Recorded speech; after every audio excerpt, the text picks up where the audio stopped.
Good day, I'm Kristen Uncarening, and you are tuned in with Langan News, Channel 7. VP Harris sits down with Tim Walz for what seemed to be more of a Barbra Walters interview than two presidential candidates discussing the issues currently plaguing the American people and their administration. As the two sat across from each other, at one point in the interview, they trade stories and questions about everything from their individual upbringings to the kind of music they both enjoy. But one thing that wasn't discussed with much depth was their plans for the American people. We'd much rather hear about things like inflation, immigration, or even just banter on the direction they plan on taking the American public if they succeed in winning the election. But the VP instead sat down with her own running mate, just to talk, being unbiased, although we do give the Democrats a kudos for presentation.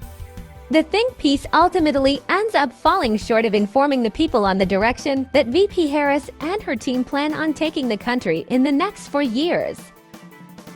As the weeks roll on, the Republican media has had the relatively easy job of maintaining the momentum of their party due to the fact that, well, Democratic strategy at this point is much too experimental. All the constant reinvention of the campaign on the fly could possibly go down in history as one of the biggest political mistakes of the party.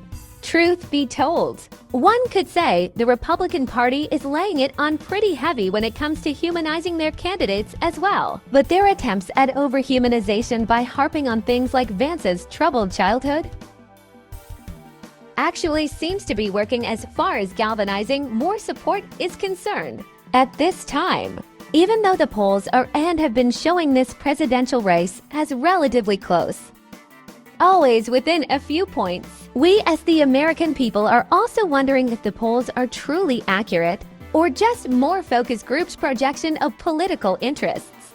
Either way, the Democrats admittedly have their work cut out for themselves in the next few months leading up to the elections.